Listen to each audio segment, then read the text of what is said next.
Eita Deus, estamos de volta, Antenados. Então, era para deixar ligado isso aqui no intervalo. No intervalo é que o debate acontece mesmo. Estamos de volta, você pode participar conosco. Estamos falando sobre os milhões de desafios que um missionário tem, principalmente em missões transculturais. Deixa eu levantar, e foi falado aqui pelo meu pastor, que de Paulo, que usou a cultura local, que ele já conhecia, que ele tinha estudado e era crítico daquela cultura, numa passagem bíblica que ele apontou para um local onde não tinha nenhuma imagem, nenhuma estátua, falando aquele Deus invisível que vocês adoram. Deixa eu falar sobre ele. E ele usou a religiosidade e a adoração local para falar do Deus dele. Muitos entendem que essa foi a maneira, talvez, que a colonização católica, principalmente no Brasil e na América do Sul, se tomou. Chegou aqui, existiam índios ou habitantes nativos, e eles tinham as suas práticas religiosas. E muito do que aconteceu, principalmente com padres jesuítas, fizeram muito isso de, olha, está vendo essa festa, esse Deus fogo, ou sol, ou não sei o que você adora? Esse é o nosso Deus. Então, Constantino fez muito também isso. As festas religiosas que já existiam, eles meio que, olha, isso aqui é a festa para o nosso Deus e ganhamos todo mundo para Jesus, amém, glória a Deus, e vamos botar no número aqui e mandar lá para o Vaticano. De alguma forma, aconteceu um pouco isso. E criou muito secretismo. Hoje a gente tem uma religião, principalmente a religião afro, né, muito brasileira, que um santo é uma entidade para eles. É muito complicado, talvez, de um missionário hoje cristão fazer um pouco disso, ir para uma cultura local, ele tem um Deus lá e fala, tá vendo isso aqui é meu Deus. E ele tem um filho, isso aqui é o Jesus. E existe um pouco disso até hoje. Qual é o perigo da gente entrar um pouco nisso? Agora veja, campo? Quando se refere a Paulo, é bom saber a história. Paulo não apontou para qualquer altar, ele apontou para uma história. Perfeito. Há 400 anos atrás, Atenas estava tendo uma praga. Eles clamaram para todos os deuses. Os gregos tinham deuses, tudo que se movimenta, havia um Deus. Uhum. Então eles clamaram para todos os deuses e a praga não cessava. E aí fizeram uma prova para ver se havia algum Deus acima dos deuses. E até com os cordeiros, amarravam os cordeiros, tal. Fizeram uma prova lá e, de fato, a prova deu certo. Então disseram, existe um Deus acima dos deuses. Assim conta a história. E aí a praga cessou, ofereceram a esse Deus acima dos deuses, a praga cessou, e alguém quis colocar o nome desse Deus. E o ancião falou, não vamos colocar o nome dele, para que ele não se magoe, ele pode ter um nome.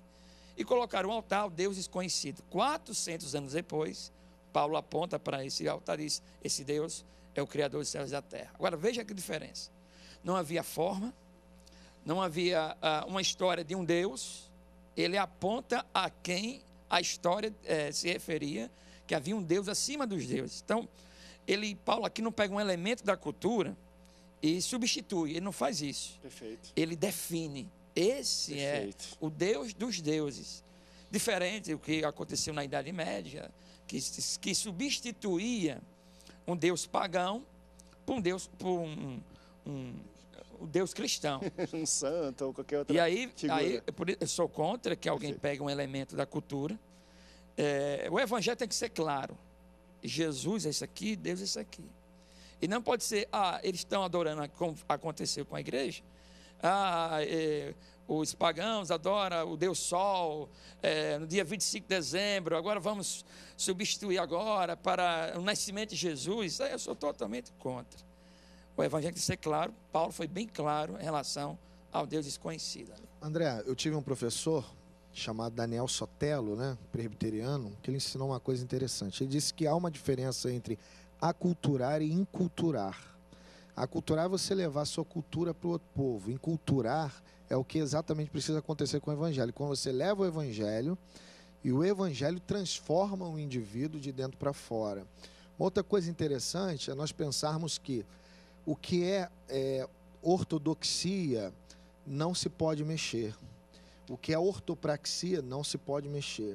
Quando nós pensamos em ortodoxia, nós estamos pensando no coração dogmático da igreja, na doutrina correta da igreja, que conflita, né, que se esgrima diretamente com a heresia. Se aquela cultura não vai conflitar com a ortodoxia, é cabente deixá-la à vontade. Outra coisa é a ortopraxia, que é o procedimento correto, o modus operandi correto da igreja.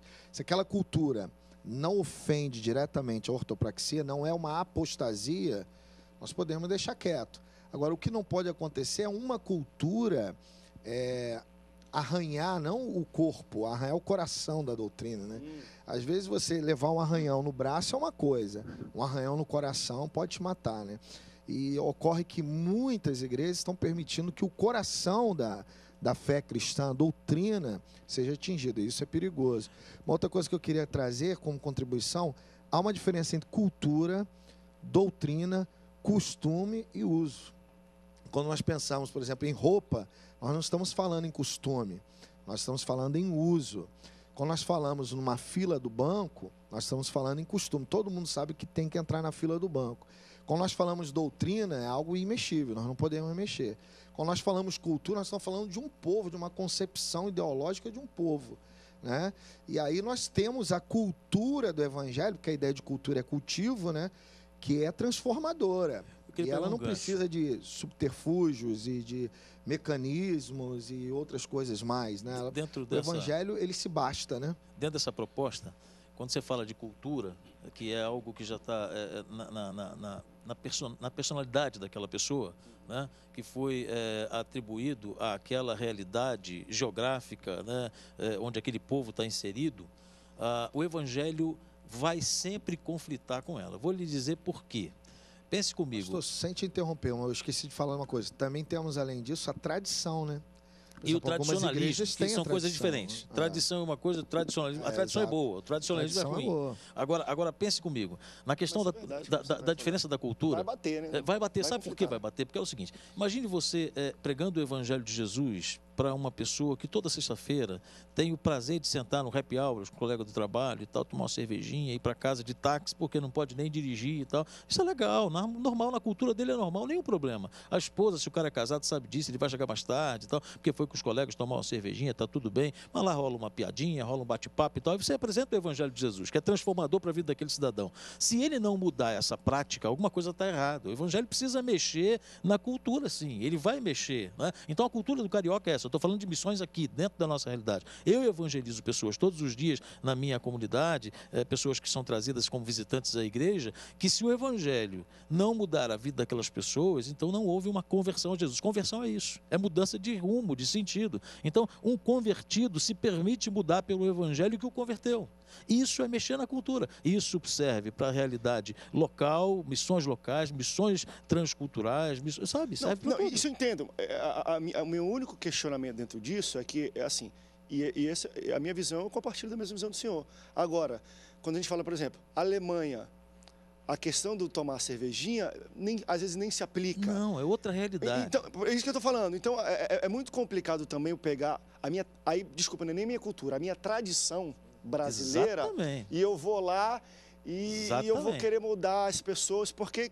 Que é uma outra pergunta também que eu vou entrar no último bloco, daqui a pouco a gente vai para o intervalo, eu quero só ouvir o nosso pastor ali, mas quando nós, e hoje, vamos entender um pouco da maioria da prática missionária que existe hoje, pelo menos de igrejas brasileiras.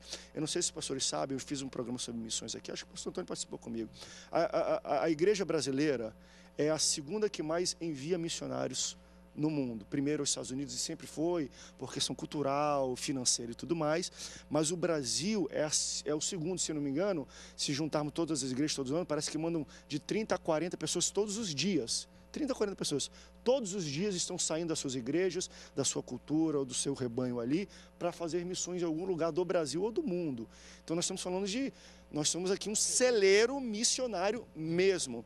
Mas até que ponto o intuito missionário, talvez, do Brasil é mostrar, ser um guia turístico de Deus, né? Mostrar na cultura local onde Deus está presente, ou levar